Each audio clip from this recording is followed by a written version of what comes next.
हरि ओम मंगलम भगवान विष्णु मंगलम गरुड़ध्वज मंगलम पुंडरीकाक्ष मंगलाय तनो हरि स्वस्ति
राजू। हाँ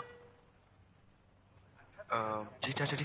अरे बेटा उधर कहाँ जा रहा है? उधर मैं संभाल लूंगा। जा तू दहेज के सामान के पास बैठ। जी चाचा। हाँ।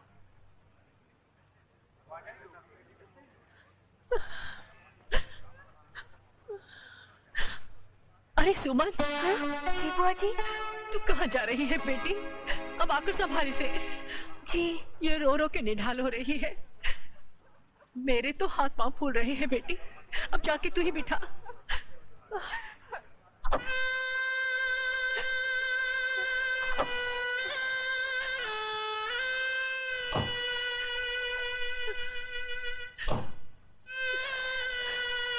बेटा अपने जिगर का टुकड़ा तुम्हें सौंप रही हूँ, इसका ख्याल रखना। जी माँ। चलो। मत रोइए बुआ जी। कंचन।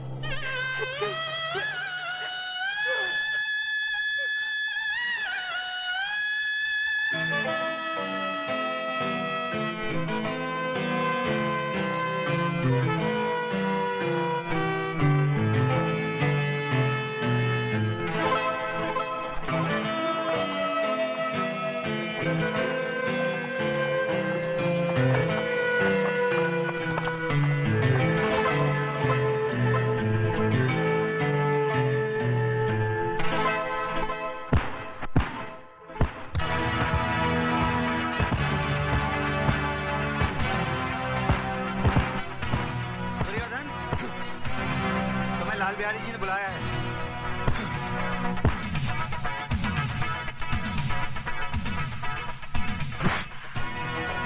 दुर्योधन को उसके नाम से पुकारने का अधिकार सिर्फ लाल बिहारी को है, उसके गुलामों को नहीं। समझा? कह देना कि मैं तैयार होकर आता हूं।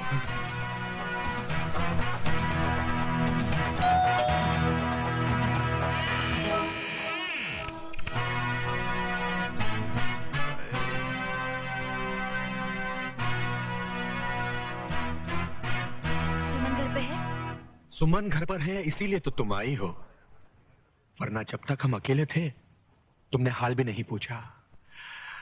अरे कभी अपनी सहेली के भाई के लिए भी तो थोड़ा वक्त निकाल लिया करो। तुमने मेरी बात का जवाब नहीं दिया। तुम्हारी बात का जवाब किसी भी शरीफ लड़की का थप्पड़ दे सकता है।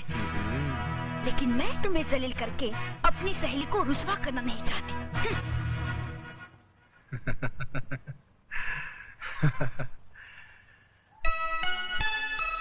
बस उमा, यूं समझ, नजरें मिली और दिल खो गया। पता नहीं अब कभी मुलाकात होगी या नहीं। वो हीरो तेरी फुफेरी बहन की शादी में आया था, राइट? राइट।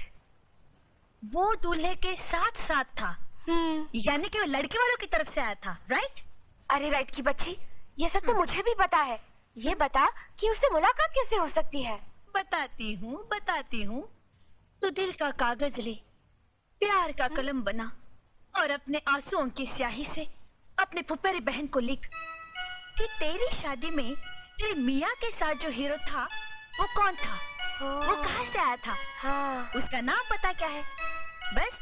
पोस्टमैन, ये सुमन आपका नाम है? जी। ये आपका लेटर। कंचन रावत।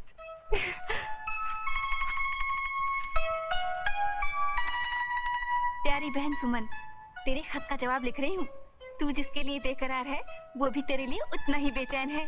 बहुत प्यारा लड़का है राजू, उसका नाम पता लिख रही हूँ। जल्दी से अपने दिल का हाल लिखकर भेज दे। गुड लक, तेरी बहन कंचन।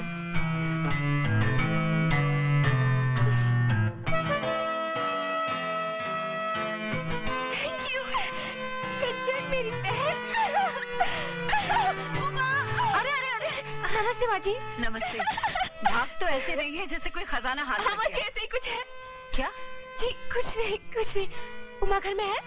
हाँ है, तू बैठ, मैं बाजार से आती हूँ। ठीक, बाय।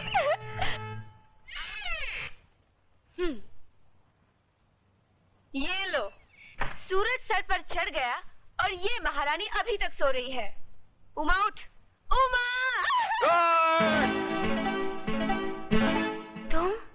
तुम?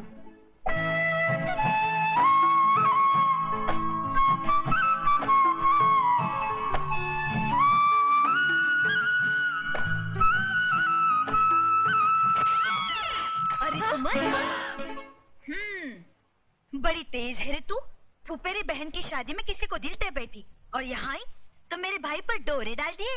भाई? अरे हाँ, ये मेरा भाई है राजू। 15 साल बाद आया है, मामा जी के पास पढ़ने गया था। सुबह 4 बजे आया है, इसलिए अभी तक सो रहा है।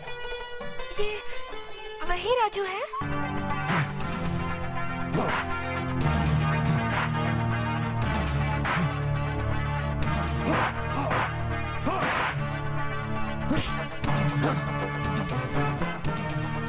जी तो चाहता है कि तुझे इस पंचिंग बैग की जगह पर लटकाकर तेरे जिस्म पर घूंसों की बारिश कर दूं। देखिए भाई साहब, आपको कोई गलतफहमी हो रही है। गलतफहमी नहीं, पूरी जानकारी है। 15 साल के बाद तू अपने मामा के घर से लौटा है, 1 हफ्ते से इस मोहल्ले में घूम रहा है और तुझे मुझसे मिलने की फुर्सत तक नहीं। यार हफ्ता कैसे गुजर गया पता ही नहीं चला। पता चला तो सिर्फ इतना कि मेरा वो दोस्त जिससे स्कूल का बैग नहीं उठाया जाता था 6 फुट का हट्टा कट्टा जवान हो गया है और जिसके एक घूसे से दीवार में छेद हो जाता है। यार तू करता क्या है? हड्डियां तोड़ता हूं। क्या? चला तुझे दिखाता हूं।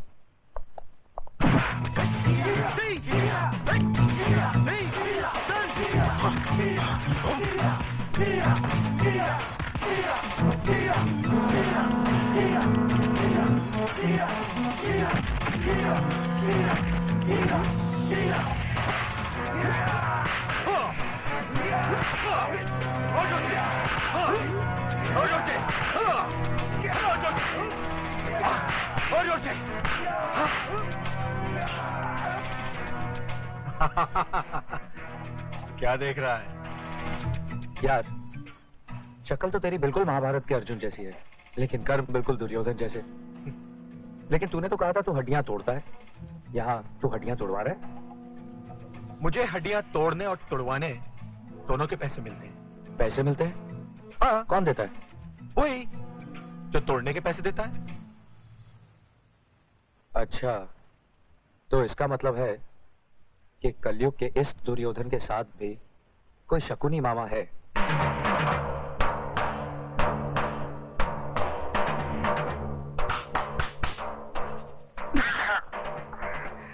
अरे भांजे, कितनी बार कहा फटका मत मार, मत मार, ठीक आती है।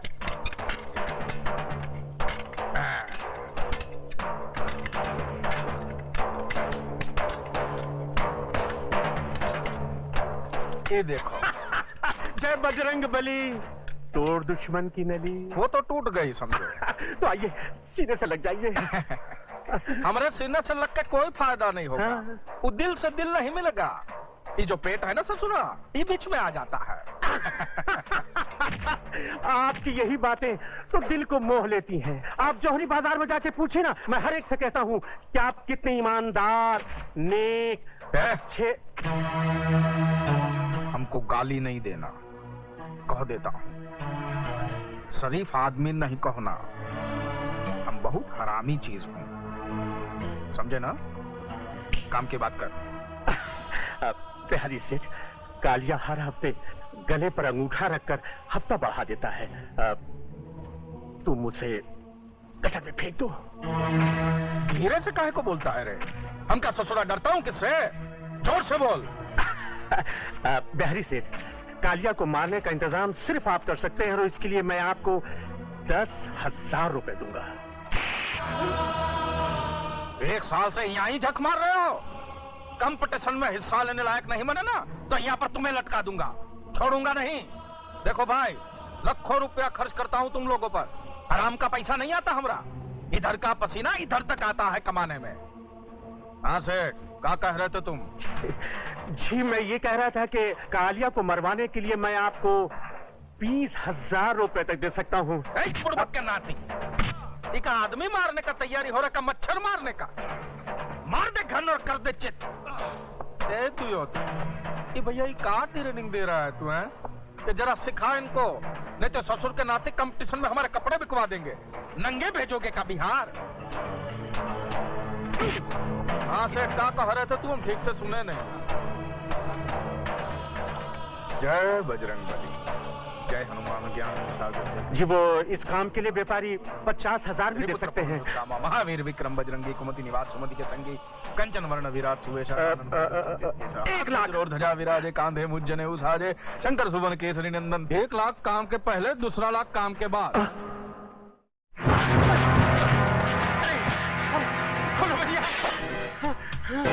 जय भोले शंकर।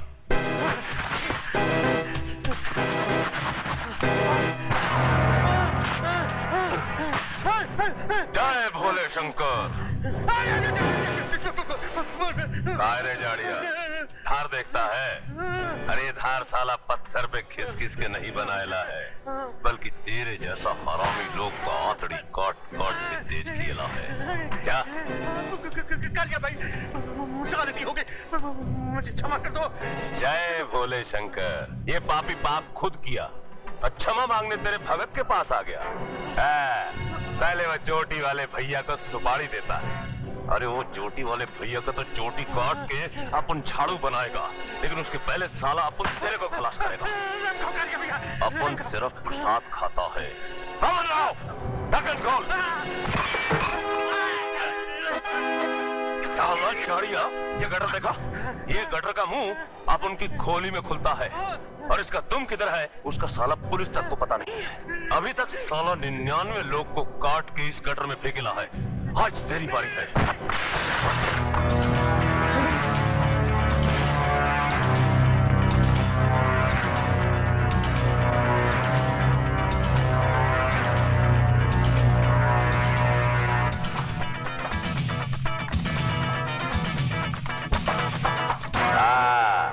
वो चोटी वाले चकुतरिया अपन तुम सबको भी काट के इसी गटर में डालेगा क्या?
काहे भौंक रहे हो भैया? आवारा कुत्तों को देखकर ये ऐसे ही भौंकता है। आवारा कहाँ? हमरे गले में तो आज भी आपकी शागिर्दी का पट्टा पड़ा हुआ है। हम तो आज भी आपको अपना गुरु मानता हूँ। वाह, बड़ा अच्छी जगह निवास स्थान बनाया है और खूब तैयार किया है अपने बेटे को।